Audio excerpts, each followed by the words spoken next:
السلام علیکم ورحمۃ اللہ وبرکاتہ۔ آپ کا بھائی، آپ کا دوست محمد طاہر فیاض آپ کی خدمت میں حاضر ہے۔ آج ایک عجیب بات ذہن میں آئی تھی تو سوچا آپ کے ساتھ شیئر کر دوں۔ اللہ اکبر، اللہم صلی علی محمد وعلی آل محمد کما صلیت علی ابراہیم وعلی آل ابراہیم انک حمید مجید۔ اللہم بارک علی محمد وعلی آل محمد کما بارکت علی ابراہیم وعلی آل ابراہیم انک حمید مجید۔ حضرت یوسف علیہ السلام کے بارے میں آتا ہے کہ جب زلیخا ان کو اپنے محل میں لے کر گئیں اور ان کو گناہ پر آمادہ کرنا چاہا تو یوسف علیہ السلام اللہ کے نبی تھے، اور نبی چونکہ گناہوں سے پاک ہوتے ہیں، معصوم ہوتے ہیں، اللہ نے وعدہ کیا ہے ان کی تحفظ کا، ان کی حفاظت کا، اور اللہ تعالیٰ نے نبیوں کو گناہوں سے پاک بنایا ہے۔ نبی نبوت سے پہلے بھی گناہوں سے پاک ہوتا ہے، اور نبوت کے بعد تو گناہ کرنے کا سوال ہی پیدا نہیں ہوتا۔ تو حضرت یوسف علیہ السلام نے زلیخا کے سامنے ہتھیار ڈالنے کے بجائے گناہ سے بچنے کی کوشش کی۔ لیکن اب مسئلہ یہ تھا کہ زلیخا جس محل میں لے کر گئی تھیں اس کے 7 کمرے تھے، اور ہر کمرے کے بعد دوسرا کمرہ، اس کے بعد دوسرا کمرہ، اور ہر کمرے پر تالا لگا کر وہ اندر لے کر گئی تھی۔ تو 7 کمرے، 7 میں تالے لگے ہوئے، اور نکلنے کا کوئی راستہ نہیں۔ تو یوسف علیہ السلام نے کیا کیا کہ اللہ پر توکل کیا اور دوڑ لگا دی، اور جب وہ دروازے پر پہنچے تو اللہ تعالیٰ نے دروازے کا تالا توڑ دیا اور دروازہ کھل گیا۔ پھر وہ دوسرے دروازے تک پہنچے، اس کا تالا ٹوٹا اور دروازہ کھل گیا۔ اسی طرح تیسرا، اور یکے بعد دیگرے 7 دروازے کھل گئے۔ اس سے ایک سبق ملتا ہے ہمیں۔ وہ سبق یہ ملتا ہے کہ اللہ کی مدد انسان کے پاس اس وقت آتی ہے جب انسان اپنے بس میں جو بات ہوتی ہے وہ کر لیتا ہے، اور باقی اللہ کے اوپر چھوڑ دیتا ہے، تو اللہ تعالیٰ اس کی مدد فرماتے ہیں۔ اسی بات کو اللہ تعالیٰ نے قرآن کریم میں اس کی وضاحت کی ہے اور اس کو واضح کیا ہے۔ اللہ فرماتے ہیں ان اللہ لا یغیر ما بقوم حتی یغیروا ما بانفسہم۔ اللہ تعالیٰ کسی قوم کی حالت اس وقت تک نہیں بدلتا جب تک کہ وہ قوم یا وہ فرد اپنی حالت بدلنے کے لیے جو کچھ اس کے بس میں ہے وہ جب تک وہ نہیں کر لیتا۔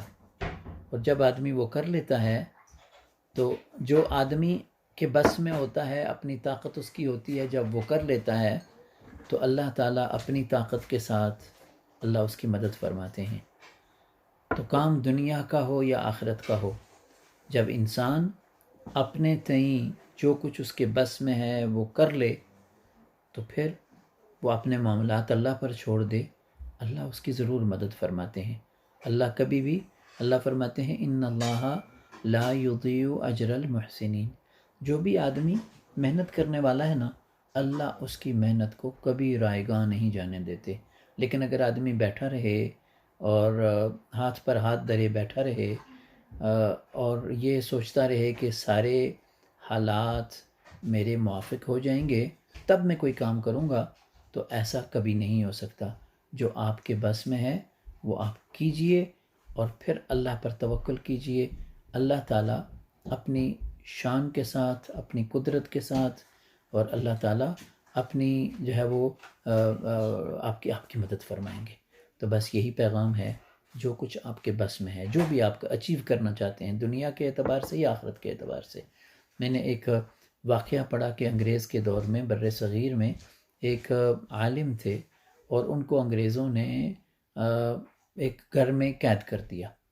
اب جب انہوں نے گھر میں قید کر دیا اور ان کو یوں سمجھ لیں کہ لاک اپ میں ڈال دیا، باہر نکلنے کا کوئی راستہ نہیں، گھر میں نہ کوئی کھانے کی چیز نہ کوئی پینے کی چیز، کچھ بھی نہیں، تو وہ بیچارے ایسی طرح وہاں اسی حالت میں پڑے رہے، اور ان کو شدید پیاس لگی۔ جب وقت گزرا شدید پیاس لگی، ادھر ادھر دیکھا کچھ نظر نہ آیا، اور انہوں نے دیکھا کہ ایک وہاں برتن پڑا ہوا ہے، تو انہوں نے یہ کیا کہ برتن اٹھایا، اور ادھر ادھر دیکھا پانی نہیں ہے، تو انہوں نے برتن اٹھایا اور گھسٹ کر گئے، چونکہ وہ بندھے ہوئے تھے، گھسٹ کر انہوں نے وہ برتن باہر جا کر صحن میں رکھ دیا۔